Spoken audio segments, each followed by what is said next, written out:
Let's now think about what your gestures probably look like. Now that we've raised your awareness to the fact that you gesture sometimes a little and sometimes a lot, let's think about what kind of gestures we see everyone doing. While your gestures will be unique to you, all of us engage in prototypical gestures that we see worldwide all the time. So next time you're standing up in court and you think, I don't know, I'm supposed to be gesturing, you can choose among these prototypical gestures to jumpstart your instinct. There are 3 types of prototypical gestures. We call them give and chop, and finally show, where we show things. Let's examine each one of those. The first prototypical gesture we call give. It looks exactly like this. I'm giving information. Mr. Chief Justice, and may it please the court, I am giving the traditional boilerplate greeting to the Chief Justice of the Supreme Court by simply opening up my hands, or I'm giving a question to a witness. When you first had a meeting with them, how many units did you want to buy? So I'm giving the question to a witness, I'm kind of tossing it to them, and I'm also giving them the question literally by opening my hand. Or I could, on cross-examination, do exactly the same thing. You came on deck at 9:30 in the morning. That can almost make a witness answer, and sometimes does. But you are giving them, putting it to the witness with open hands. Not pointing. Pointing is pretty risky in the courtroom, but giving. You choose the attitude that goes with give, but giving is a very useful gesture, especially at the beginning, to get yourself opened up right away. It also helps mitigate adrenaline's effects. If you chose, for example, not to gesture at the beginning and said, for example, you came on deck at 9:30 a.m., your instinct wouldn't be covered up. You'd kind of be stuck in not gesturing, which is a no person's land of nebulous communication. But if you open your hands and give questions, give facts, give argument, it looks real normal because we do it all day long. So notice now when I'm talking about prototypical gestures, exactly what they look like. My hands are open, they're relaxed, you can see air between my fingers.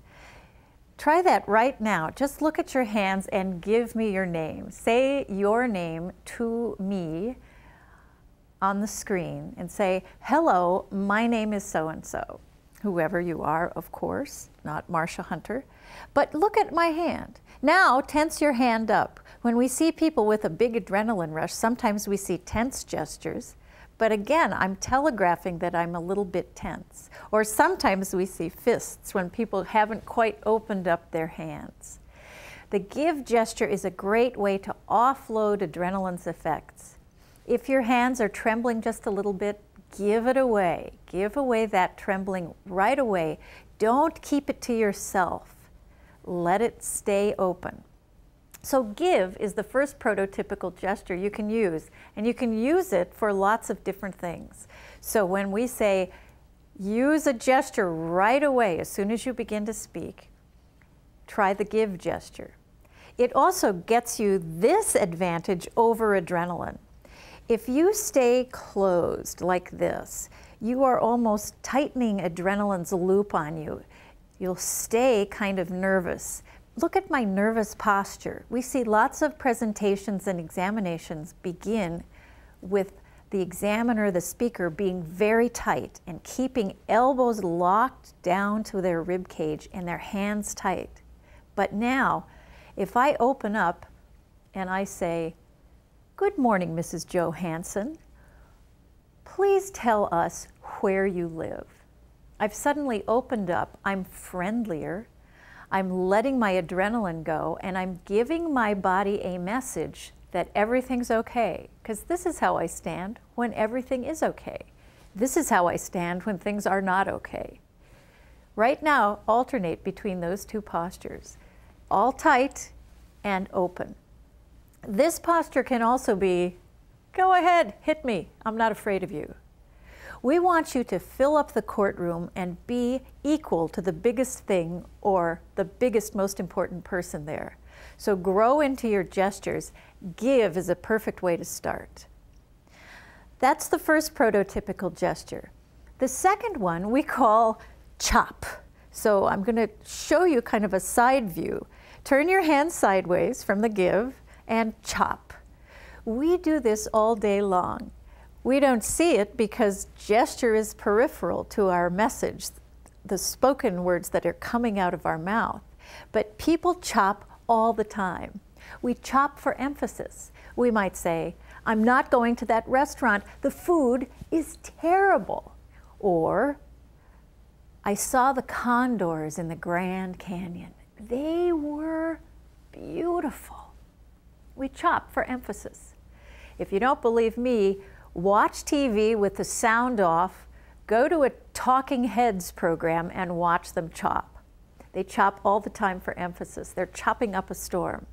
You can chop also. In the courtroom, you can use the chop to kind of organize what you want to say. You might say, the first meeting was in June, the second meeting was in August, and then in September, they made the first purchase. It wasn't until January that they bought the second supply they needed. So I have chopped a chronological order for an entire case just by chopping along the timeline. So you can give, you can chop, and the most interesting type of prototypical gesture is the show gesture. These are the gestures that actually support language by showing us what you mean, so that after these gestures, we can say as a fact finder, I see what you mean. Oh, I see what you mean. For example, you might show that a contract got signed. Signing is a very common prototypical gesture. You might see it in the next few days. You're always talking about signing documents in the law, and certainly in the courtroom, we see that often. But notice also, I talked about signing a document. Here was the document in my hand here, and I pantomimed signing it. This may sound cartoonish to you, but in fact, people use show gestures all the time. We see people producing all kinds of pictures with their hands. We've even seen this. They opened the trunk of the guy's car and they took out the box. And when they opened it, guess what was inside? So see, I've almost pantomimed the entire thing, but really my gestures were simply showing what happened. We didn't need to have a real car, we didn't need to have a real box, because we all know what that looks like. Show gestures are a shorthand for showing us what you mean. They are your visual aid. And notice that all the gestures we're demonstrating here are nice and slow and smooth and pretty big. So remember, when you stand to speak in court the very next time, gesture immediately and use either give, chop, or show.